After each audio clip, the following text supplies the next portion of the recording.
मित्रांनो नमस्कार. मी Pranesh, qubit educational services या यूट्यूब चॅनलचा फाउंडर. आपल्या आजच्या व्हिडिओला सुरुवात करण्यापूर्वी मला एक अनाउन्समेंट करायची आहे. तुम्ही MST-CET 2024 देणार असाल. ती परीक्षा लक्षात घेता आपली 12वीची बोर्डाची परीक्षा आणि CET याच्यामधला जो 1-1.5 महिन्याचा वेळ असतो त्यामध्ये आम्ही ऑनलाईन आणि ऑफलाईन अशा दोन्ही मोड्समध्ये MST-CET क्रॅश कोर्स लॉन्च करतोय, ज्याच्यात आम्ही फिजिक्स, केमिस्ट्री, मॅथमॅटिक्स हे 3 विषय घेऊ. फिजिक्स आणि मॅथ्स मीच घेणार आहे आणि केमिस्ट्रीसाठी राणू मॅडम असतील. आमच्या या बॅचचं वैशिष्ट्य म्हणजे प्रत्येक मुलाकडे आम्ही पर्सनल अटेन्शन देतो. प्रत्येक चॅप्टरची क्विक रिव्हिजन असेल, ज्याच्यात आम्ही तुम्हाला महत्त्वाच्या कन्सेप्ट्स, महत्त्वाचे फॉर्म्युले आणि ज्या कुठल्या टॉपिकवर MCQs आत्तापर्यंत आलेले आहेत हे सगळं सांगू. तुमच्याकडून पास्ट इयर्स पेपर सॉल्व्ह करून घेऊ, तुम्हाला सॉल्व्ह करायला देऊ आणि आमच्या क्युबिटच्या स्वतःच्या ऑनलाईन टेस्ट सिरीज पोर्टलवर आम्ही मॉक टेस्ट पण घेणार आहोत. ह्याच्याबद्दल जर तुम्हाला अधिक माहिती हवी असेल तर तुम्ही आम्हाला या नंबरवर आणि या ईमेल ID वर कॉन्टॅक्ट करू शकता.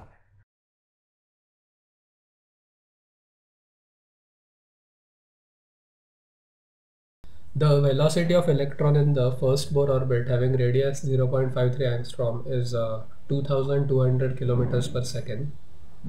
Calculate the frequency of revolution of electron in the same orbit. म्हणजे एका सेकंदात तो किती रिव्होल्युशन्स कंप्लीट करतोय ते आपल्याला काढायचं आहे. आता इथे हा प्रॉब्लेम सॉल्व्ह करण्यासाठी आपल्याला बोर्स फर्स्ट पॉस्ट्युलेट बघितलं पाहिजे. Okay,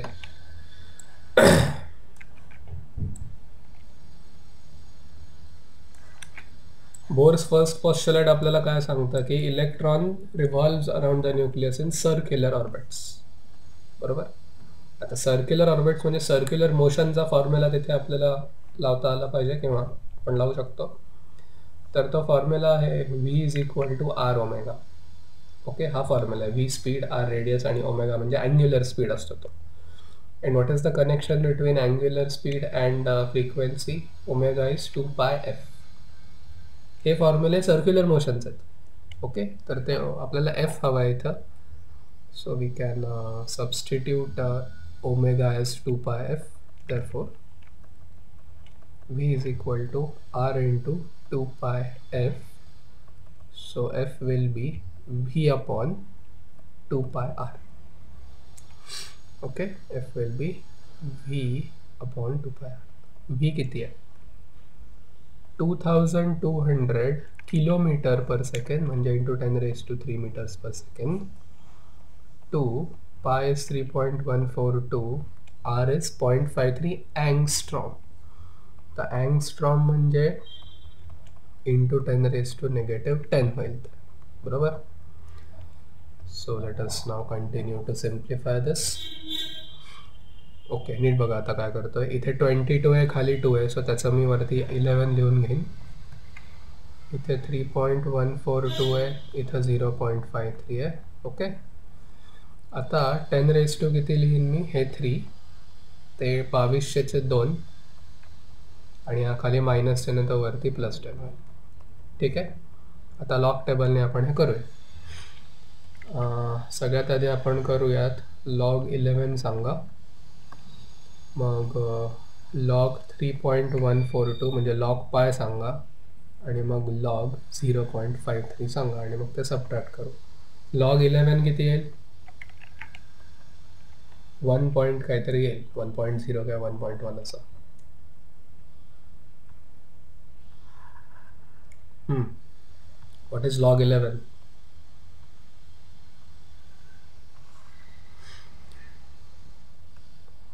.0414. Correct. log 3.142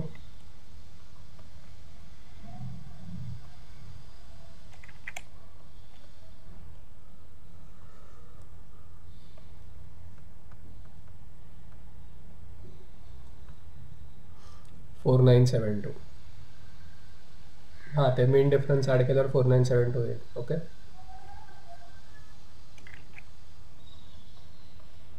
53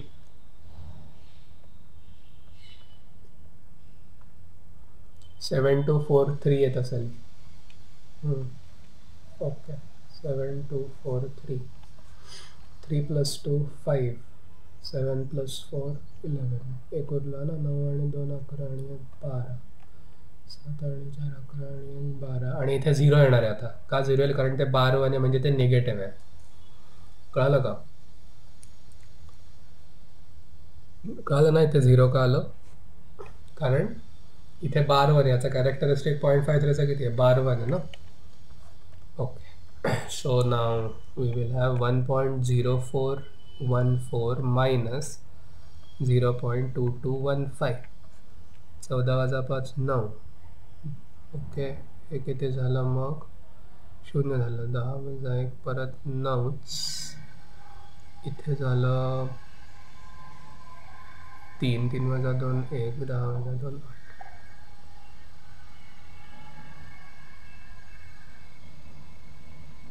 correct. Okay, so आता आपल्याला अँटीलॉग 0.8199 बघायला पाहिजे. बघून सांगा. 0.81चा 9 मध्ये आणि मग परत 9चा मेन डिफरन्स किती येईल?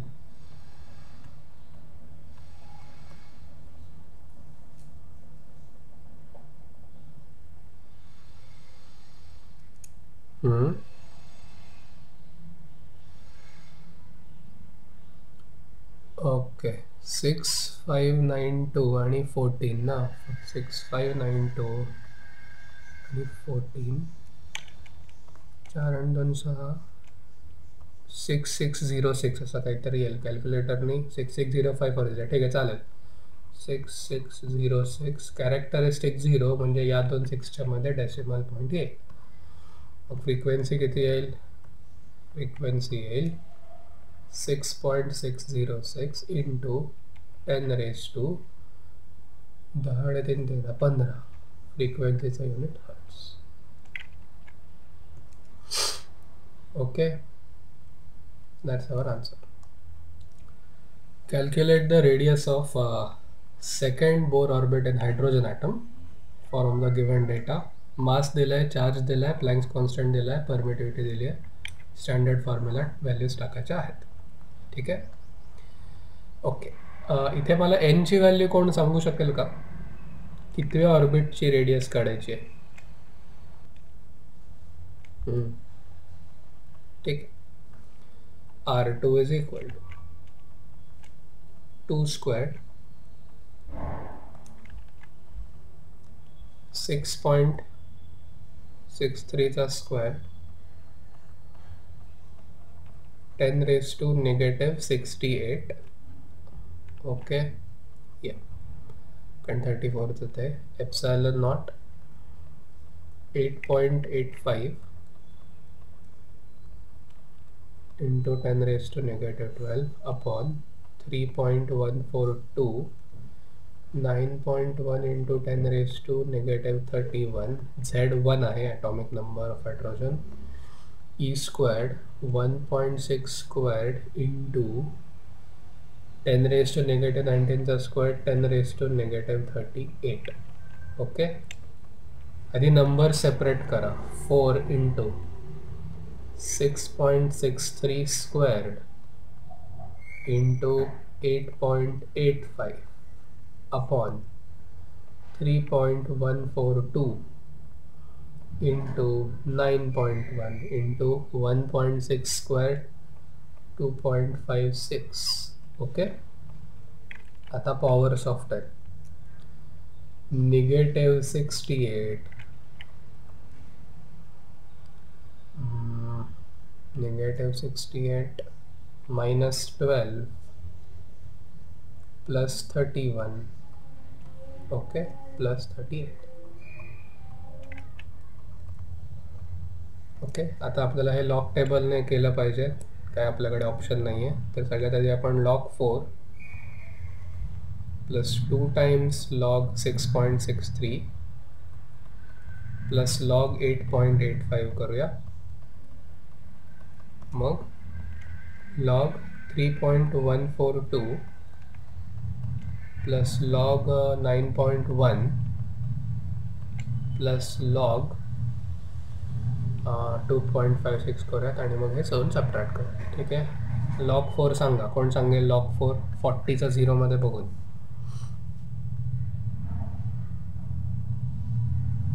सिक्स 6021 आहे का 6020 आहे? 6021. Okay.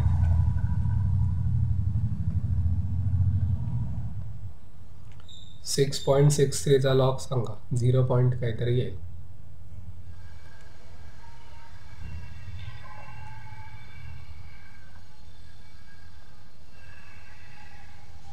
Very good. 8215.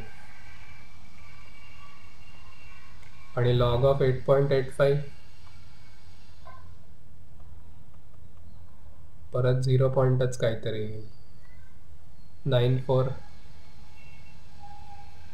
Very good. 9469. Okay, आता हे मी कॅल्क्युलेटरवर करतो. 0.6021 plus 2 into 0.8215 plus 0.9469 3.192. Okay. Log of 3.142. 31चा 4 मध्ये बघून 2चा मेन डिफरन्स ॲड करून सांगा किती येणार ते. 4972. बरोबर, ते केलं होतं मग असे. 4972. 91चा लॉग 9.1चा लॉग 0 पॉईंट काहीतरी येईल. 0.9 वगैरे. करेक्ट. 0.9590. 2.56. 25चा 6 मध्ये बघा.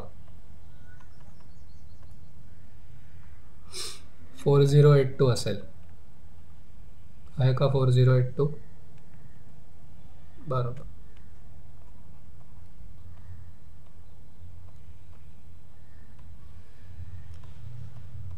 दुर्घटना से देर भली. 0.4972.9590. पुढची दुर्घटना होऊ नये म्हणून. ओके. ह्याचं येतं आहे 1.8644 येत आहे ना. 4972. ओके, बरोबर आहे. 1.8644.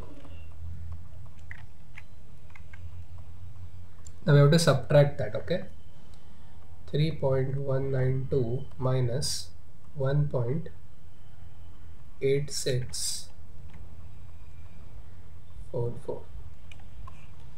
10 वजा 4 6, 11 वजा 4 7, 7 वजा 8 वजा 6 2, 11 वजा 8 3, 2 वजा 1.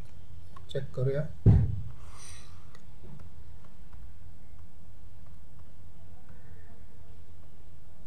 ओके, बरोबर. मग अँटीलॉग बघायचा आहे आता ह्याचा.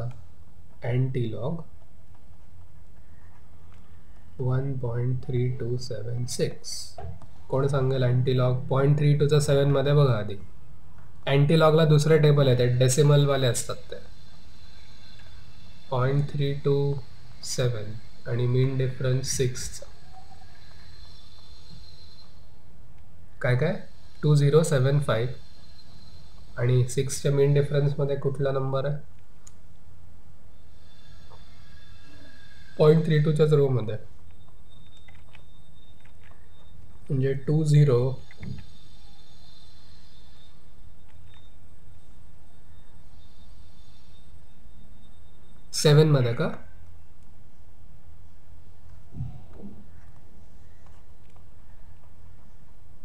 आणि मीन डिफरन्स किती आहे?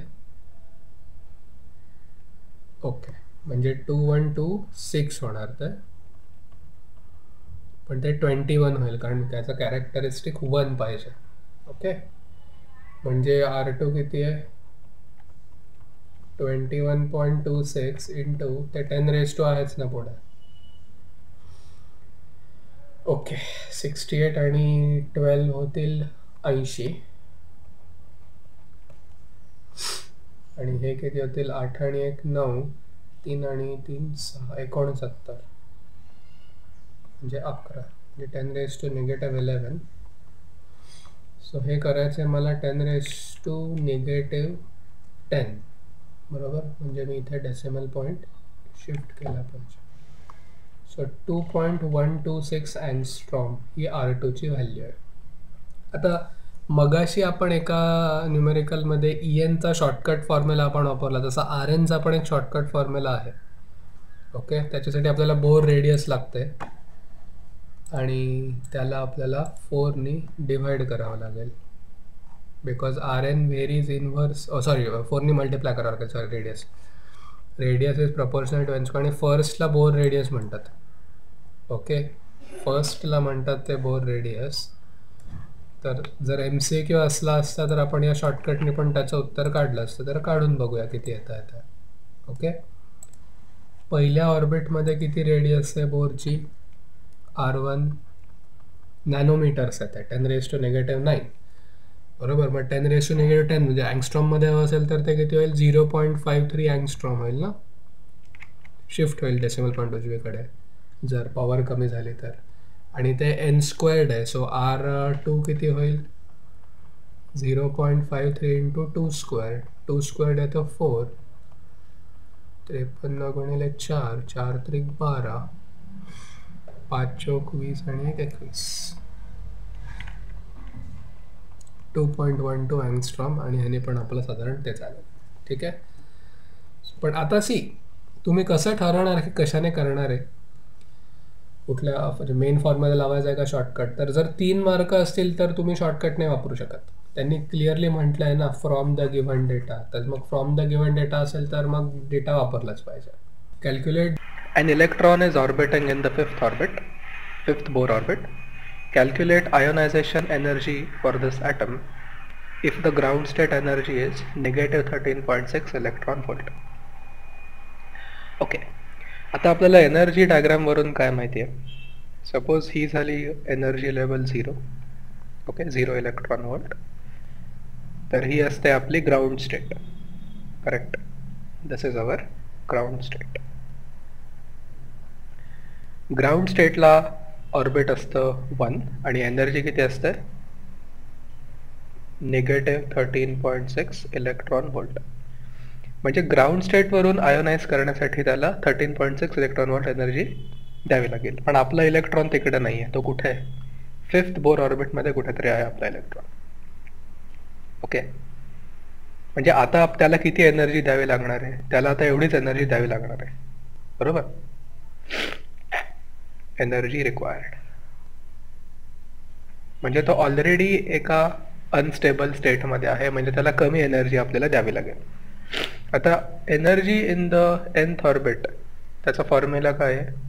-13.6 n² इलेक्ट्रॉन व्होल्ट. हा फॉर्म्युला झाला आपला. So En is -13.6 n² dV. So E5 काढू शकतो का? E5 काढू शकतो, -13.6 25 इलेक्ट्रॉन. ओके, किती असणार ती? आधी ही व्हॅल्यू काढून घेऊ. Okay, we can divide actually. Okay,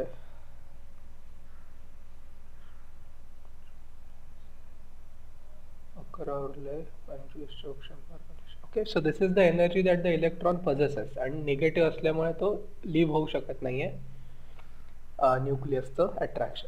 therefore energy to be supplied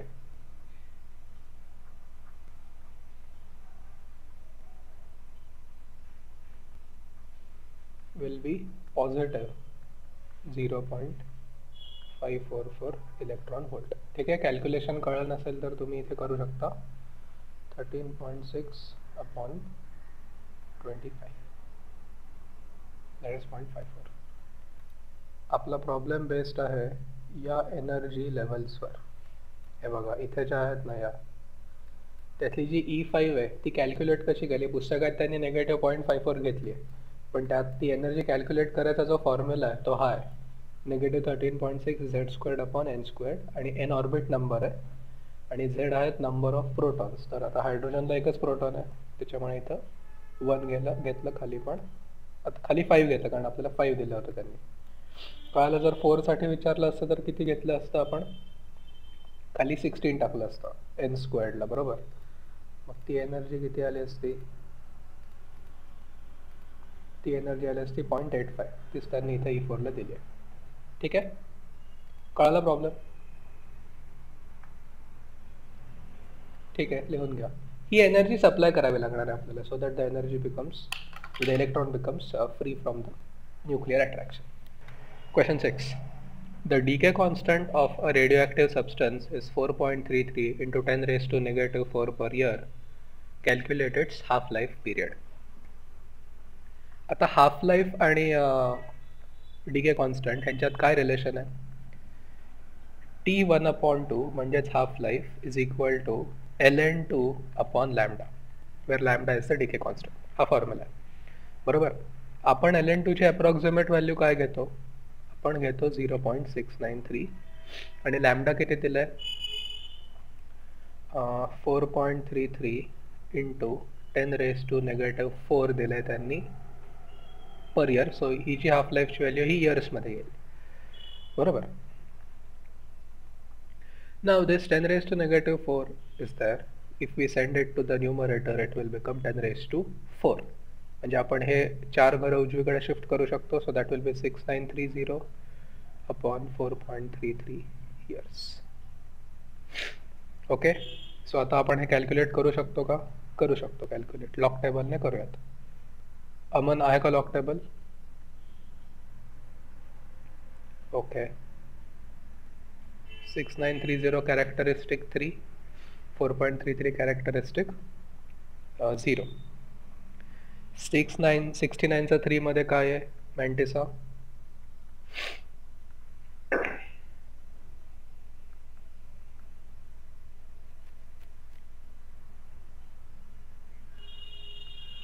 बरोबर 8407. 43चा 3 मध्ये किती आहे?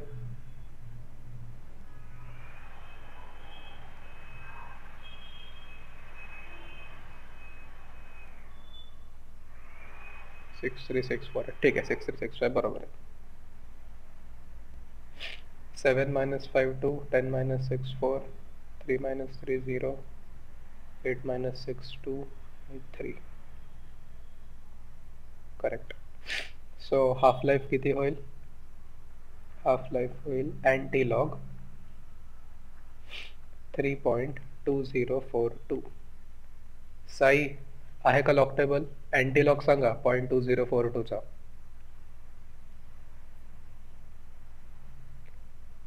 मग घेऊन या ना, घरीच आहेस ना?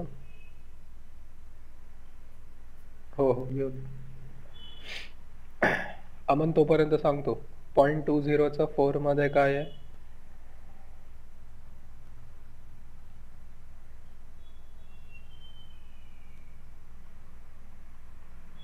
1600 आणि मेन डिफरन्स 2 चा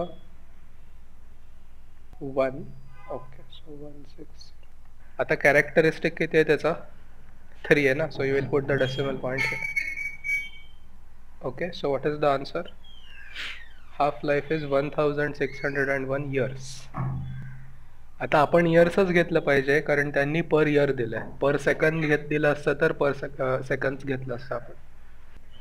Find the frequency of revolution of an electron in Bohr's second orbit if the radius and speed of electron in that orbit are 2.14 into 10 raised to negative 10 meters and 1.09 into 10 raised to 6 meters per second respectively.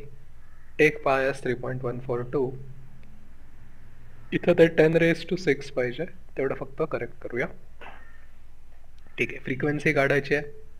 Bore model आहे, so in Bohr's model what do we assume? Electron performs uniform circular motion. So काय माहिती आहे आपल्याला under UCM? Under uniform circular motion V is equal to R omega. बरोबर, V is equal to R omega. आपल्याला V2 काढायचं आहे, R2 पण V2 दिलंय, R2 पण दिलंय. आपल्याला काढायची आहे फ्रिक्वेन्सी. ओके, ओमेगाचा काय फॉर्म्युला आहे? 2πn. हा आपला ओमेगाचा फॉर्म्युला. आपल्याला काढायचा आहे n, बरोबर. So n will be V2 upon R2 into 2π. V2 किती आहे? 1.09 into 10 raised to 6 upon R2 किती आहे? Radius 2.14 into 10⁻⁻10.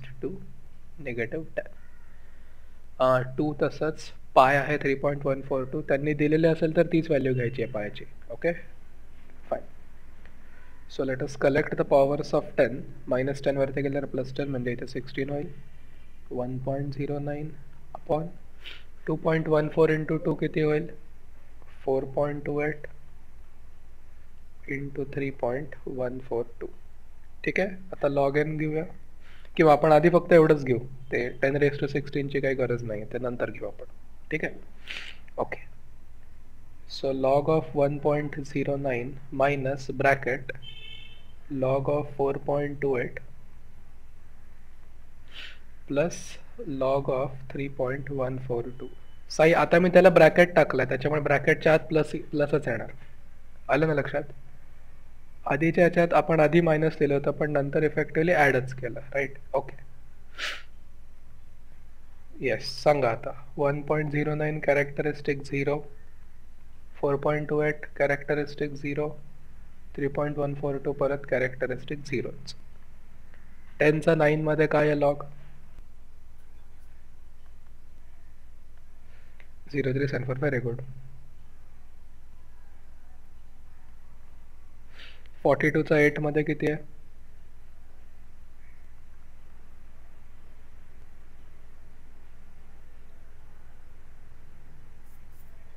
6314. Very good.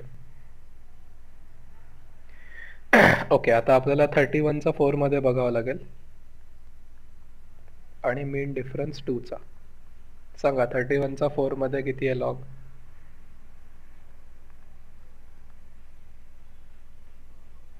हो चाल, 4972. करेक्ट. ते लक्षात ठेवा तुम्ही पाहायचं. 4972. Okay. 0.0374 minus, let us add them. 4 आणि 2 6, 7. हां 3.142 देतात. आय थिंक तुम्हाला परीक्षेत देतील ते पायची व्हॅल्यू. आयदर त्या प्रॉब्लेम पुरती देतील, किंवा MCQच्या आधी काही इम्पॉर्टंट इन्स्ट्रक्शन्स असतात ना, तिकडे तुम्हाला पाय किंवा charge on electron, mass of electron, त्याच्या सगळ्या व्हॅल्यूज तुम्हाला तिथे देतील. ठीक आहे. ओके. या 4 + 2 6, 7 आणि 1 8, 9 आणि 3 12, 6 आणि 4 10 आणि 1 11. Okay. So it has turned out to be 1.1286. आता आपल्याला परत उलटं करावं लागेल ते, बरोबर? Yes. So we have to now subtract 0.0374 from that. 16 वजा 4 6 वजा 4 2, 8 वजा 7 1, 12 वजा 3 9. इथं किती येईल? 0 येईल, आणि इथे 1 येईल, पण हे निगेटिव्ह. मग आपली नेहमीची ट्रिक -1 आणि +1, बरोबर? यस.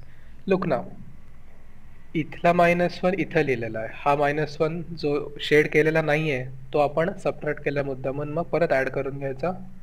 -0.0912. ओके, ही स्टेप महत्त्वाची आहे. ओके. सो बार 2 झालं तर 1 मायनस आहे किती होईल? 10 - 2 8, 9 - 1 8, 9 - 9 0, 9 - 0 9. ओके. आता आपल्याला अँटीलॉग बघावा लागेल ह्याचा. कशाचा?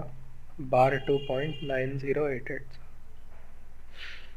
ओके, सांगा आता. अमन सांग, 0.90चा 8 मध्ये अँटीलॉग सांग, आणि मग मीन डिफरन्स 8चा. आणि हे ॲड करूनच सांगितलंस का?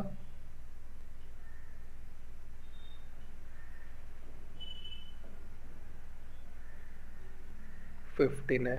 5 आणि 1 6, 9 आणि 1 10. ओके, म्हणजे ते 8106 होईल. आता कॅरेक्टरिस्टिक बार 2 आहे ना, 8 आणि 1च्या मध्ये दिलं असतं तर कॅरेक्टरिस्टिक 0 झालं असतं. इथे बार 1, सो 1 0 देऊन मग इथे. ठीक आहे. So what will be the frequency? 0.08106 into 10⁻⁻ किती होतं ते? 16 होतं. बरोबर. So we can make it shift it 2 places to the right. 8.106 into 10 raised to 14 दोन्ही कमी होईल हर्ट्स. बरोबर आहे का आपलं उत्तर? बरोबर आहे. परफेक्ट. कळालं कसं केलंय? फॉर्म्युला सोपा आहे. V equal to R omega आणि ओमेगाला फक्त 2πn असं लिहून घेतलं. येस, इथे परत तोच फॉर्म्युला आहे. V is equal to R omega. बरोबर. फक्त पूर्वी आपण ओमेगाला 2πn लिहित होतो कारण आपल्याला फ्रिक्वेन्सी विचारलेले त्यांनी. बरोबर. पण आता आपल्याला टाइम पिरियड विचारले म्हणून तिथे आपण फक्त 1/t लिहिणार. सो काय असेल T? T will be r into 2π/v और 2πr/v. हे दिलंय 3.142 दिलंय, r दिलंय,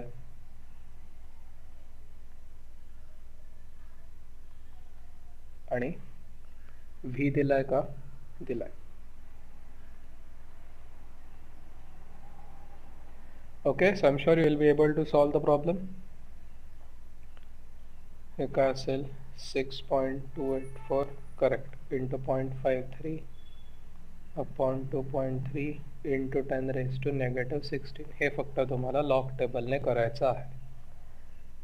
जमेल करायला? Yes. Okay, let me give you one more sum for homework.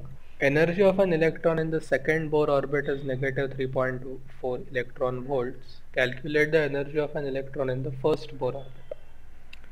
Well, actually formula तर आपल्याला माहिती आहे की En is equal to -13.6 upon n squared. बरोबर. तर आपल्याला ॲक्च्युली त्यांनी फर्स्टमध्ये विचारले ना, सो फर्स्टला इव्हनच घेऊ शकतो आपण -13.6. पण आता त्यांनी जे दिले त्याच्याप्रमाणे आपल्याला घ्यावं लागेल. Okay, so E2 is how much? -13.6 upon 4, किंवा आपण असं म्हणू शकतो En varies inversely with n squared. बरोबर. Therefore we can say En into n squared equal to constant. Therefore E2 into 2 squared is equal to E1 into 1 squared. E2 किती आहे? -3.4. 2 squared is 4. E1 माहीत काढायचं आहे, माहीत नाही आहे. E1 आता डायरेक्टली तुम्ही कॅल्क्युलेट करू शकता. ठीक आहे. ओके, सो होमवर्क काय हे तुम्हाला कळालंय, राईट? हा, एक मिनिट, हा पण तुम्ही प्रॉब्लेम घेऊ शकता.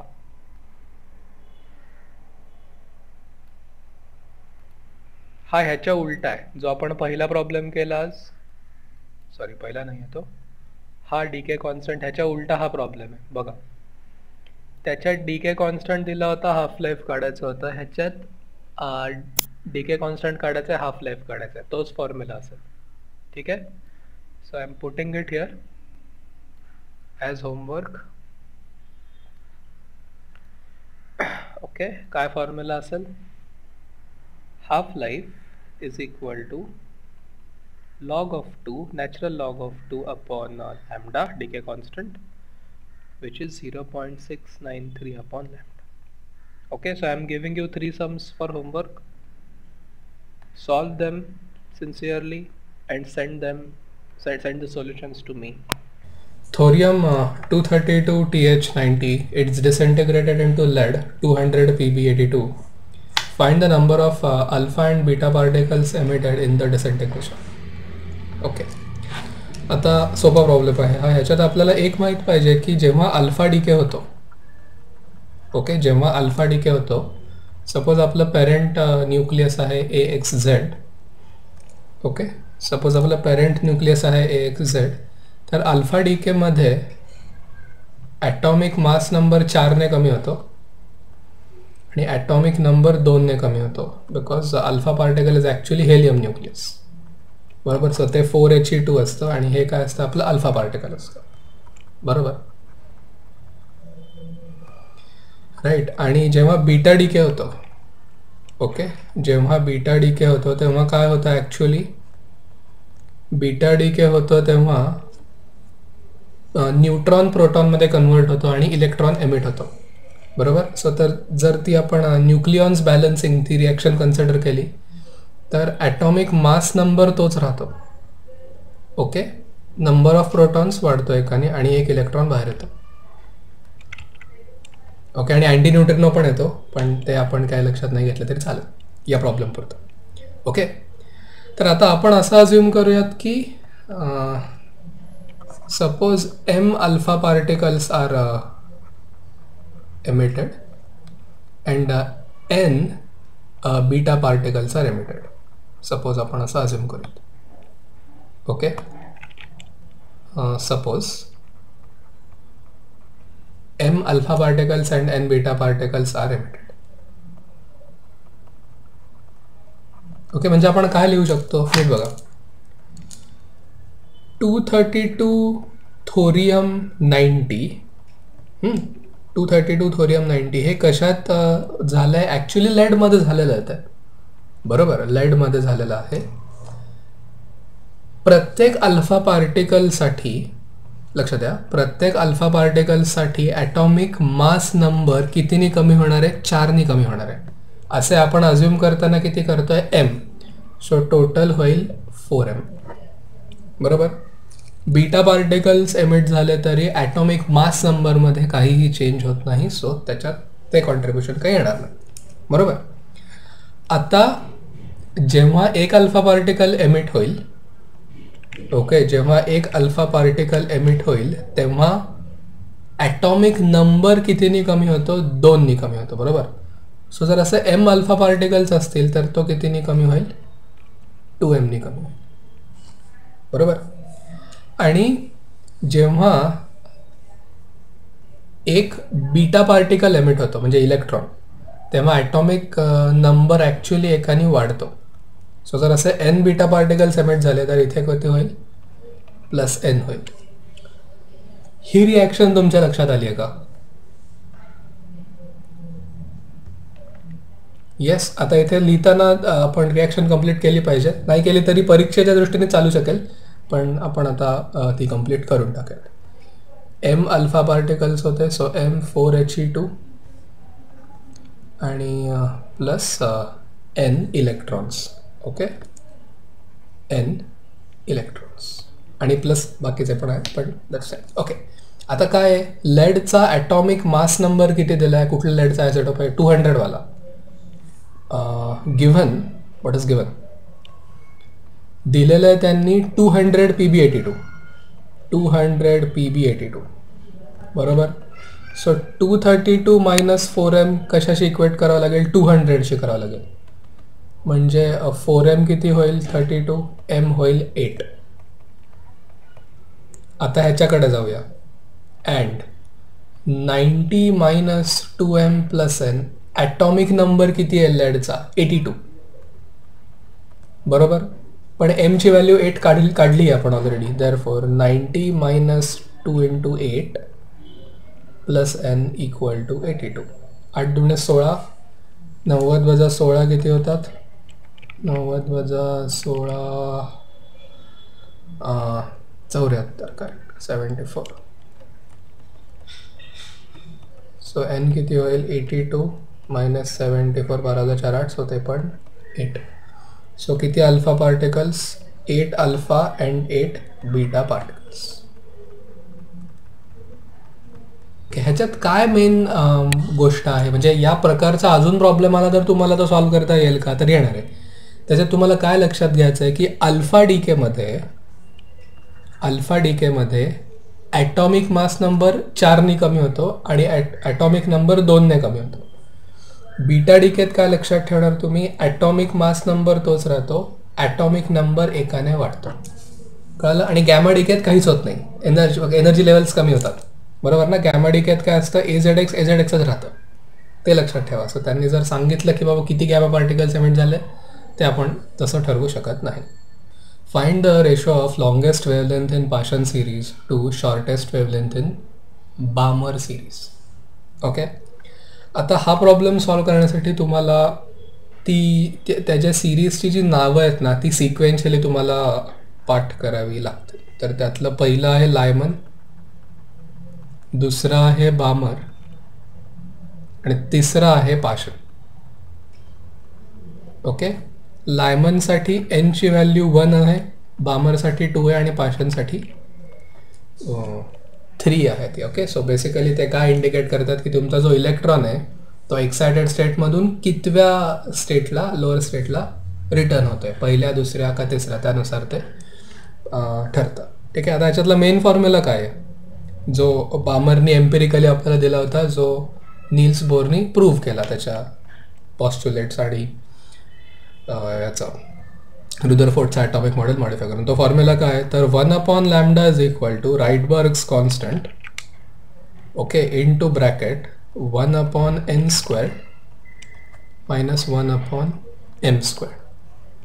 बरोबर, आणि एमच्या ज्या व्हॅल्यूज आहेत त्या कुठून स्टार्ट होतात, नेहमी n+1 पासून स्टार्ट होतात त्या. बरोबर, हे तुम्ही लक्षात ठेवा.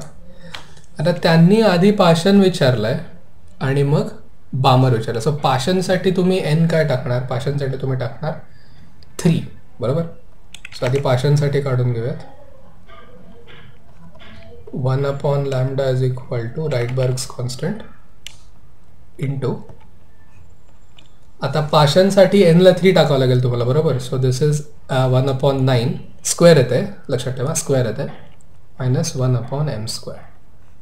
आणि m कुठून स्टार्ट होणार तुमचा 4, 5, 6 पासून पुढे जाणार. आता लक्षात घ्या आपल्याला काय हवंय, आपल्याला longest wavelength in Paschen series हवी आहे. बरोबर आहे का. आता जर तुम्हाला लॉंगेस्ट वेव्हलेंथ हवी आहे म्हणजे तुम्हाला लॅम्डाची मॅक्सिमम व्हॅल्यू हवी आहे. बरोबर, आता जर लॅम्डाची मॅक्सिमम व्हॅल्यू हवी असेल तर त्याच्या रेसिप्रोकलची कुठली व्हॅल्यू लागेल तुम्हाला, मिनिमम व्हॅल्यू लागेल ना. Raise your hand if you understand this. लॅम्डाची जर मॅक्सिमम व्हॅल्यू आपल्याला काढायची असेल तर 1/λ कुठली व्हॅल्यू आपल्याला काढावी लागेल, सगळ्यात छोटी व्हॅल्यू आपल्याला काढावी लागेल. हे कळालं तुम्हाला सगळ्यांना, व्हेरी गुड. साई कळालं का तुला, कळालं. आता तुम्ही मला सांगा की जर 1/λ आपल्याला कमीत कमी व्हॅल्यू पाहिजे असेल, कमीत कमी, तर इथे मला सगळ्यात मोठा नंबर जो आहे तो सबट्रॅक्ट करावा लागेल. कळतंय का, म्हणजे काय लिहीन मी, therefore we need to subtract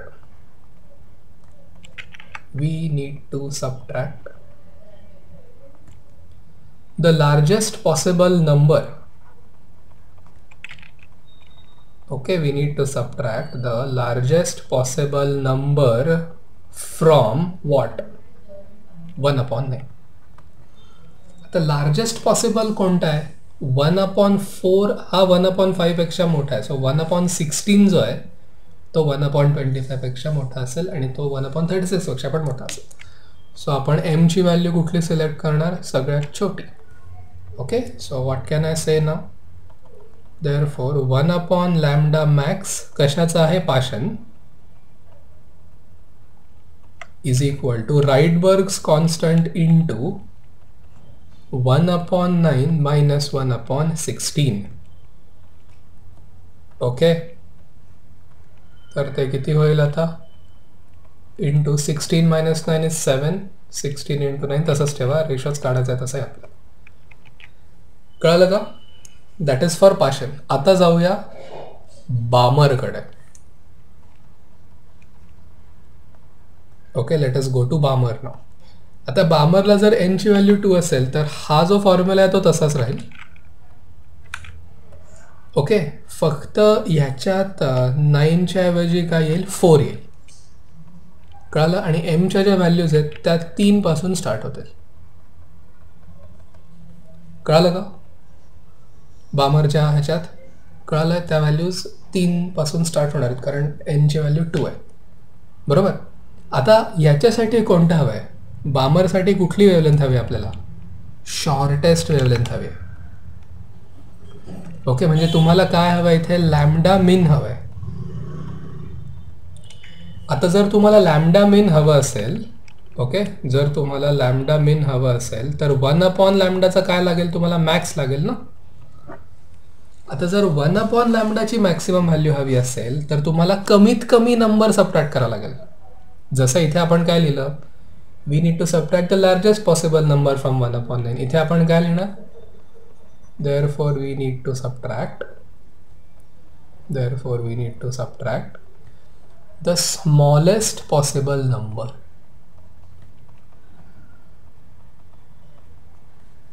Okay, we need to subtract the smallest possible number from 1/4. Okay, आता तो स्मॉलेस्ट नंबर तुम्ही शोधणार कसा, कारण 1/9 पेक्षा 1/16 छोटा आहे, 1/16 पेक्षा 1/25 छोटा आहे, बरोबर.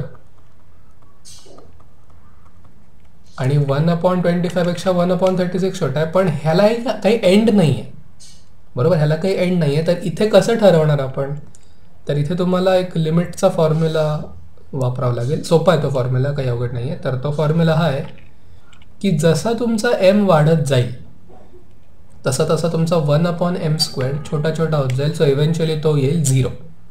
काय येईल, तो 0 येईल, बरोबर ना. तुम्ही जर मोठा नंबर घेतला आणि त्याचा रेसिप्रोकल घेतला स्क्वेअर करून तर ऑब्व्हियसली तुम्हाला छोटा नंबर मिळेल. सो ती 0ची व्हॅल्यू तुम्हाला इथे टाकायची. So 1/λmin Balmer, 1/λmin Balmer is equal to RH into bracket 1/4 minus 0 घ्यायचा इथे आपल्याला. ओके, सो हे किती झालं तुमचं RH/4. आता तुम्हाला कशाशी रेशो काढायचा आहे, लॅम्डा लॉंगेस्ट पाशन तुम्हाला काढायचा आहे. Lambda longest Paschen divided by lambda smallest Balmer, हा रेशो तुम्हाला काढायचा आहे, बरोबर ना.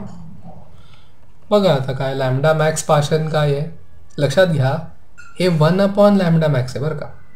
तर याचा रेसिप्रोकल घ्यावा लागेल तुम्हाला, म्हणजे 16 × 9 वरती जातील आणि खाली काय येतील 7 × RH. ओके, तसंच 1/λmin RH/4 आहे, म्हणजे हे किती होणार आहे 4/RH होईल, बरोबर. मग काय कॅन्सल होत आहे ते कॅन्सल करून टाका, RH कॅन्सल होणार आहे. सो हे 1/4 येतील. सो ते येईल तुमचं 36/7, 36/7, राईट. 9 × 4 36.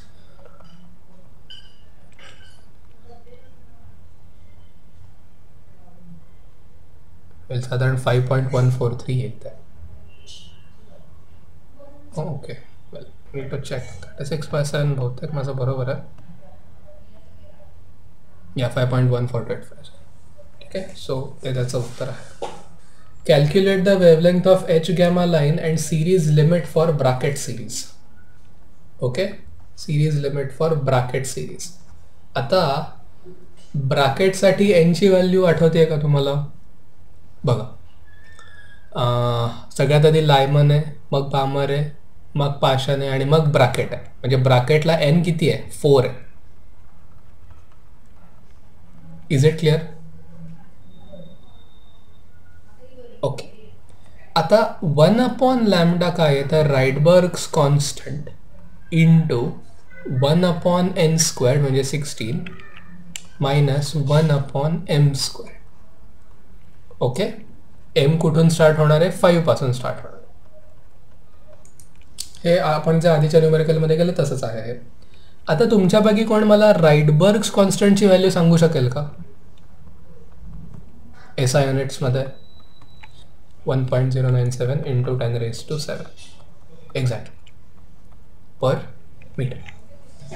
आता जर ती व्हॅल्यू आपण इथे सबस्टिट्यूट केली तर आपल्याला mच्या ह्याच्यानुसार लॅम्डाची व्हॅल्यू मिळेल. ठीक आहे, आता नीट बघा. H गॅमा लाईन आहे. फर्स्ट लाईन कोणती असते अल्फा, सेकंड लाईन कोणती असते गॅमा आणि थर्ड लाईन असते गॅमाची. Alpha beta gamma first second third. म्हणजे Lyman Balmer Paschen Brackett. So ब्रॅकेटला ऑलरेडी 4 आहे.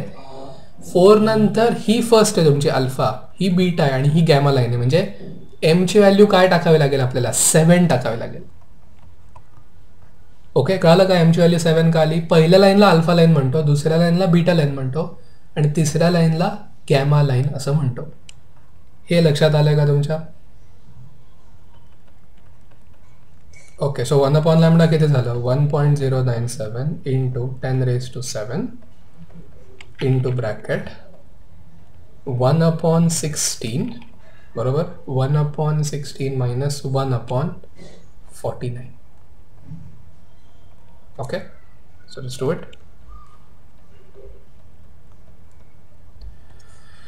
Okay, how much is 49 minus 16? LCM give here. Okay, so that is 33 upon 16 into 49.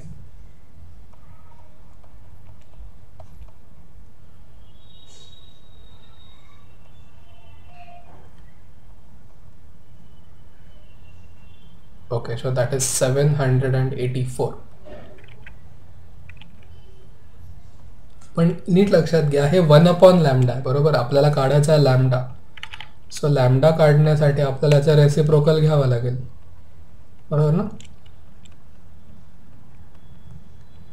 784 upon 1.097 into 33 into किती होईल ते? 10⁻⁷ होणार आहे. ओके, आता आपण ते कॅल्क्युलेट करू शकतो. कसं करणार कॅल्क्युलेट? 10⁻⁷ तसंच ठेवा आणि आता आपण जाऊया लॉगकडे. ठीक आहे, so log 784 minus bracket log 1.097 plus log 33. ठीक आहे, ओके. लॉग 784 कॅरेक्टरिस्टिक 2, 1.097 1 पेक्षा थोडा मोठा आहे, सो कॅरेक्टरिस्टिक 0. लॉग 33 10 पेक्षा मोठा आहे, कॅरेक्टरिस्टिक 1. ठीक आहे, आता आधी 33चा लॉग सांगा. 90चा किती आहे? 33चा 0 मध्ये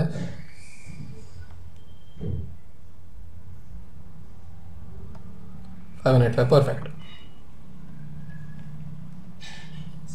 आता आपल्याला 1.097चा बघायचा आहे. सो आधी 10चा 9 मध्ये बघा आणि मग मीन डिफरन्स 7चा आणि सांगा किती येत आहे 90चा.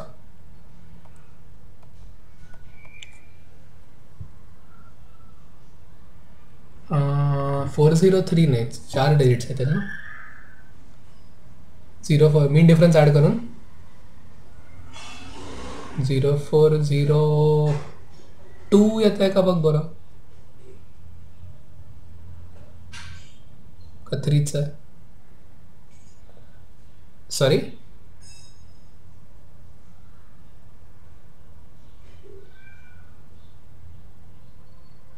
बरोबर. ठीक आहे, मग आपण 0403च घेऊया मग.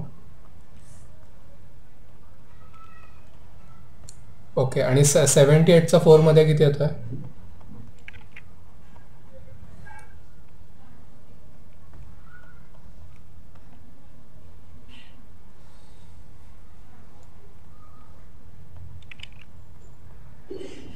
एट 943 येतोय का? चेक करूया.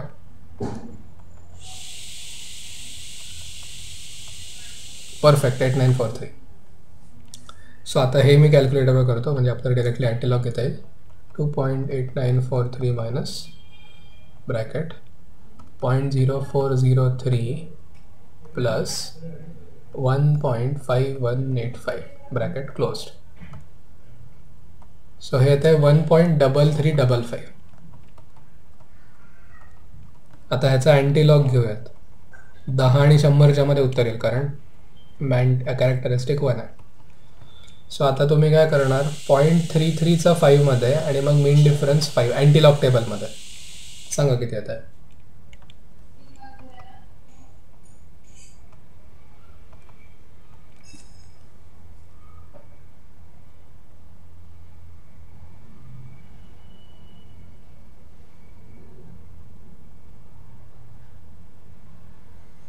मीन डिफरन्स ॲड करून 2165 येत आहे.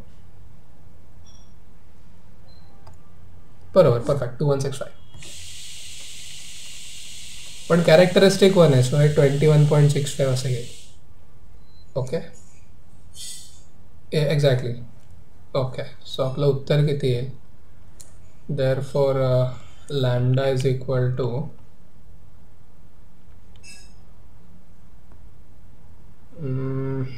21.65 into 10 raised to -7 meters.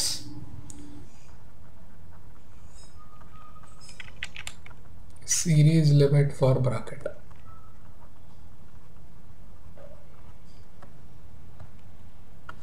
Okay आता सिरीज लिमिट साठी कसं करणार आपण?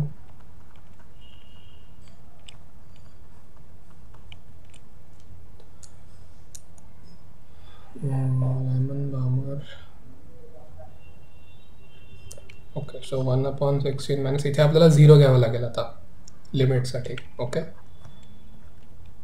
सो ती व्हॅल्यू येईल 1.097 इंटू 10 raised to 7/16.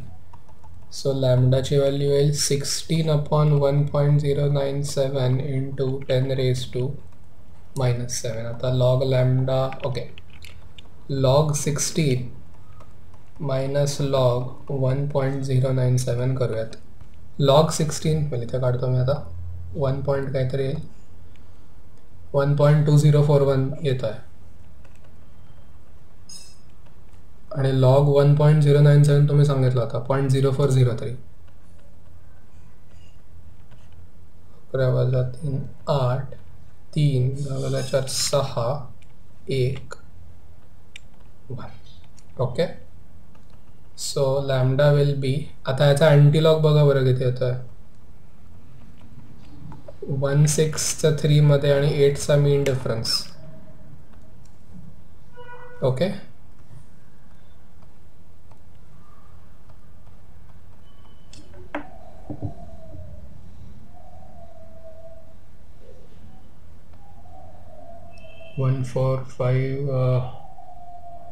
ओके ते मला 1097चं थोडंसं डायसी वाटतंय.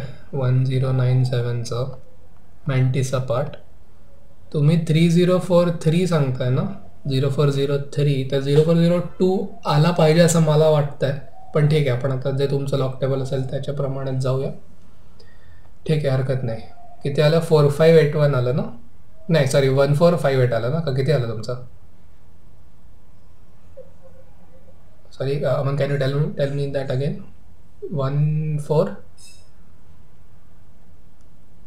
1456 आलेलं तुमचं. ओके 1456 आणि कॅरेक्टरिस्टिक 1 असल्यामुळे 14 नंतर decimal point into 10 raised to -7 meters. Determine the shortest wavelengths for a Balmer and Paschen series. येईल काय करता? शॉर्टेस्ट वेवलेंथ म्हणजे 1/λ जास्तीत जास्त.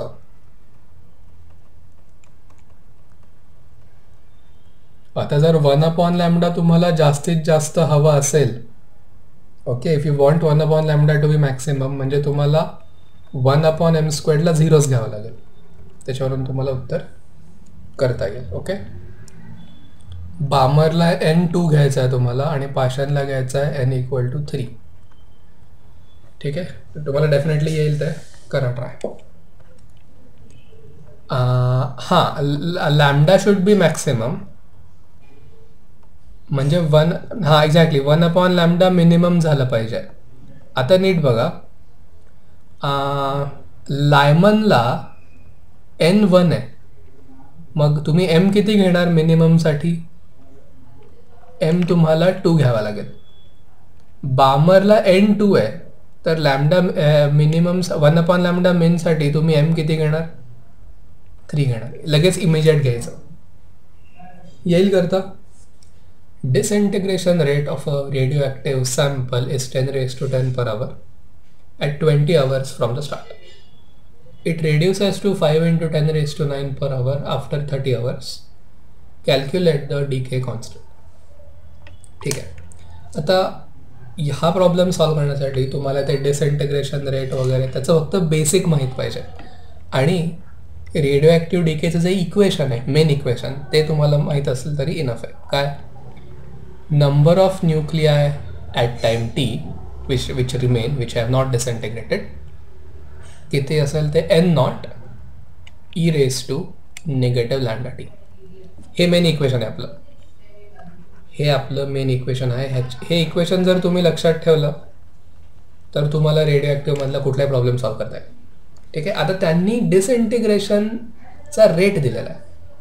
ॲप्लिकेशन्स ऑफ डेरिव्हेटिव्हमध्ये रेट म्हणजे काय आपण बघितलेलं आहे. रेट म्हणजे डेरिव्हेटिव्ह. सो आता जर मी dn/dt घेतलं, okay, if I take disintegration rate which is dn/dt, म्हणजे मला चेन रूलनी आधी राईट साईडचा डेरिव्हेटिव्ह काढून द्यावं लागेल. एन नॉट कॉन्स्टंट आहे. e raised to anything is the same thing into derivative of the inner function which is negative lambda t. त्याचा derivative आहे नेगेटिव्ह लॅम्डा. इथपर्यंत कळालं आहे का तुम्हाला? हा जो पार्ट आहे हा महत्त्वाचा आहे. ह्याच्यात आपण रेटचा फॉर्म्युला पाठ न करता आपण डेरिव्हेटिव्ह वापरला, कारण आपल्याला मॅथ्समध्ये ऑलरेडी चेन रूल आहे. सो तो चेन रूल आपण इथे लावला आहे. ही स्टेप कळाली आहे का? नक्की? ओके. आता नीट बघा. t = 20 ला त्यांनी रेट किती दिलाय? 10⁻10 per hour. आणि t = 30 ला रेट किती दिला त्यांनी? सांगा. 5 × 10⁻9. करेक्ट. 5 × 10⁻10 per hour. आता तुम्हाला फक्त आणि फक्त ह्याच्यात सबस्टिट्यूट करायच्या आहेत 4 व्हॅल्यूज, t, 20, 30 आणि करस्पॉन्डिंग रेट्स 10⁻10 आणि 5 × 10⁻9. मग रेशो घेऊन टाका. Taking the ratio we get. नीट बघा. आता आधी आपण डिसइंटिग्रेशन रेट्सचा रेशो घेऊयात. म्हणजे इथं 10⁻10 येईल आणि खाली येईल 5 × 10⁻9. तेच राईट साईडला काय करावं लागेल आपल्याला? एन नॉट म्हणजे इनिशियली किती न्यूक्लिया होते ते त्याचा काही आपल्याला संबंध नाही. आता e raise to negative lambda t किती टाकणार? 10⁻10 ला 20 टाकणार. नेगेटिव्ह लॅम्डा जाऊ दे. डिनॉमिनेटरला एन नॉट तसंच. E raise to negative lambda t 5 × 10⁻9 कधी आहे? 30 तासांनी आहे. So × 30 × negative lambda. Raise your hands if you have understood this.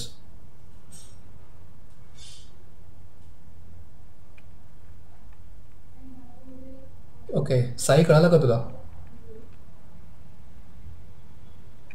नक्की ना? हे कळालं की आपलं उत्तर येईल. आता आपल्याला लॅम्डा काढायचा डीके कॉन्स्टंट. म्हणजे नीट बघा. आता हा त्यांनी दिले होते आपल्याला. काय दिलं होतं त्यांनी? 10⁻10 कधी होतं? 20 तास. म्हणजे जिथं t 20 तेव्हा रेट 10⁻10. पुढे त्यांनी काय दिलं होतं आपल्याला?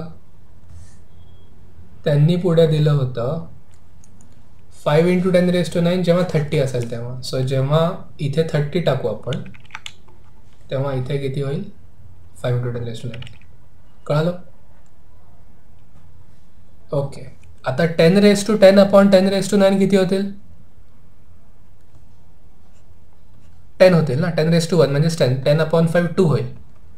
इथे काय काय कॅन्सल होईल? करून टाका जे कॅन्सल होतं आहे. N not negative lambda cancel. म्हणजे तुम्हाला काय मिळालं? ई रेस टू -20 लॅम्डा खाली -30 लॅम्डा आहेत, ते वरती गेल्यावर काय होतील? +30 लॅम्डा. ठीक आहे. कळालं का? तर for 2 = e raise to 10 lambda. आता दोन्ही साईडला लॉग घेऊन टाका. कुठला? Natural log. ln2 = 10 lambda × ln e. पण ln e किती असतो? 1 असतो. मग लॅम्डा किती झाला? ln2/10. ln2 ची अप्रॉक्सिमेट व्हॅल्यू आहे 0.693. म्हणजे हे येईल 0.0693. ओके. लॅम्डा = 0.0693. ठीक आहे. पण तुम्हाला युनिट पण लिहावं लागेल आपल्याला. आता लॅम्डाचा युनिट पर आवर आहे, कारण टी आपण आवरमध्ये घेतलेला आहे. So per hour. समजलं? सोपं न्यूमेरिकल आहे, काही अवघड नाही आहे ह्याच्यात.